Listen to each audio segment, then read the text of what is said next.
My rant today concerns local politics in our most recent election. While it centers in my home area of Reno County, Kansas, I'm sure the story is repeating itself in locales around the country.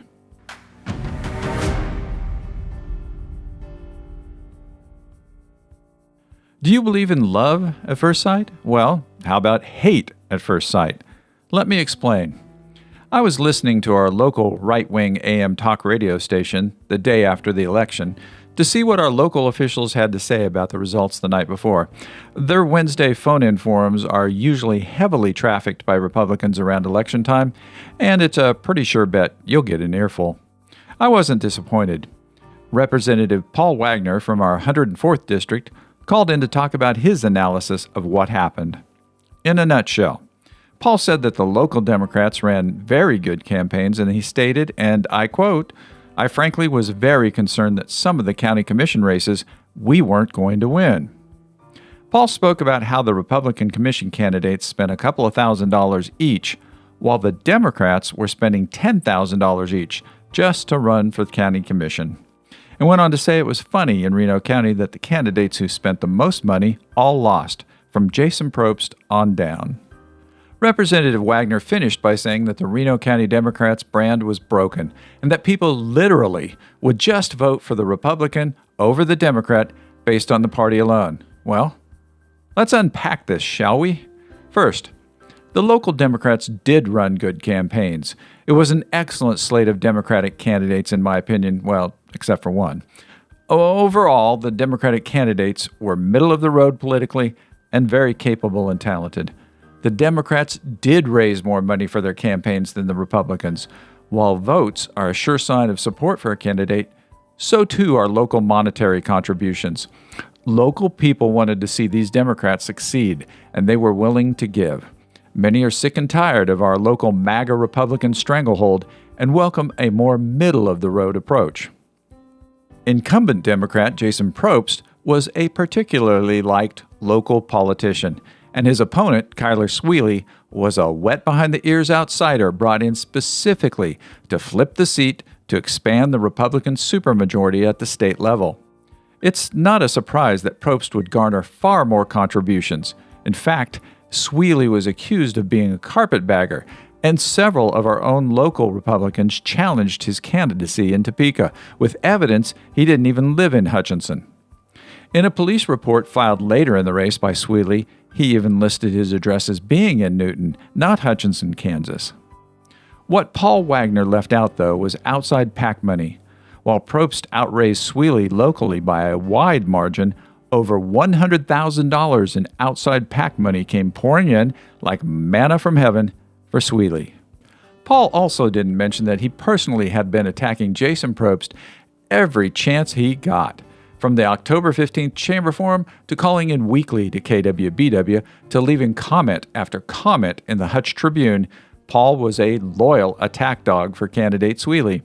One might have assumed that Paul Waggoner was actually running against Jason Probst, and in a sense, they would be right. What's really discouraging is that Paul was absolutely correct about voters just choosing an R over a D. No matter how good a candidate they were, or how effective their policies and priorities might have been, those that had a D by their name were automatically disqualified by many voters. Paul is also correct about the Democratic brand being broken at the national level for many voters. It's been the Democrats' long-held premise that access to facts and the truth will set the people free, but a majority of the American public doesn't believe information that goes against what they think they know. We live in a post-fact world, largely based on emotion, and the angriest voices are winning the day. Nationally, Democrats have a tough time breaking through with their message in this fact-free environment. But our local Democratic candidates did not directly share in this branding problem. Not at all. As Democrats go, they were center-right for the most part. Their platforms were in tune with the local constituency. They faced a more insidious problem. Something that was telling was the fact that Representative Waggoner was worried that Republicans might not win county commission races. In my opinion, party affiliation should have little to do with running the county, and the best person for the job should be the goal. But again, Paul Paul was worried that a Democrat might win. This attitude is pervasive here and is at the core of the problem. The results in our local races had little to do with candidate positions. At its most basic, it was simply party loyalties and ingrained hatred of Democrats that carried the day. In my view, Democrats have to come to grips with the fact that many Republicans have been trained for the last 30 years through an explosion of angry far-right grift media to literally hate and loathe them. Most Democrats I know have no idea that many of their neighbors fear them just because they are registered as a Democrat. Due to this unfounded hate at first sight, we live in a one-party state with no hope of achieving any sort of balance. Now, in my opinion, Republicans need Democrats, and Democrats need Republicans. The truth always lies in the middle, never in the extremes. Balanced government is good government. Our founding fathers built our government to require compromise. They made it hard to move legislation forward by dividing power and by setting a high bar for overrides.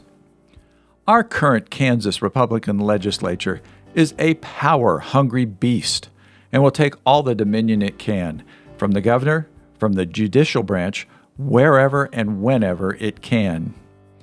Do you really think our founders would be in favor of legislative supermajorities, one party to rule them all? As the old saying goes, power corrupts and absolute power will corrupt absolutely. It's a guarantee. I have great respect for our local Democratic candidates. They run knowing they will face a buzzsaw of opposition from our elected Republican officials, knowing a majority of people will never vote for them regardless, and knowing that our local AM talk radio station is aligned against them, filling the airwaves with the message that Democrats will destroy our country, and worse. And you know who loses out when these Democratic candidates are inevitably routed? We all lose out. Their talents and their ideas will never help lead our community into the future. Instead, a wall of far-right folks hiding under the cloak of being conservative will continue to dominate our local and state government. Finally, to wrap this one up, during this same radio broadcast, the host, when talking with a local USD 308 school board member, stated that when you hear only one candidate talk about God and the other side did not, it was unbelievable, and that you, quote, cannot tell me that God's hand is not in this. He was referring to Trump's win and, to a lesser extent, the local and nationwide Republican rout of the Democrats. Now, many Democrats are religious. Some are devoutly religious. However, on the whole, they will not weaponize religion, and they won't force their religion on anyone else. They believe it to be an extremely dangerous and slippery slope to invoke the hand of God in the politics of mere mortals. I agree. When it comes to religion, I encourage folks to actually crack open the Bible and read the entire New Testament for themselves. Don't let others interpret it for you. Read the book for yourself. Personally, I found the King James Version to be a bit hard to follow, so I usually read a version called the Message, which is much easier to follow and understand. Once read, decide for yourself which party today better aligns with the teachings of Jesus in the New Testament. 2025 is going to be an amazing year, an unprecedented year, a year of great change, a year of chaos. On the national scene, Trump is assembling a force of monumental disruptors, dare I say anarchists. They will attempt to run, as the witches in Hocus Pocus might say, Our Kansas legislature will also most likely flex their new supermajority to push the boundaries and rule with unchecked power. Expect your tax dollars to soon be spent on teaching children that cavemen rode around on the backs of dinosaurs. And finally, our state school board will have a far-right majority, and my bet is we'll see them fly their freak flag in all its glory this next year. They'll find it hard to restrain themselves. So, stay tuned. It's likely to be a wild ride. Thanks for watching.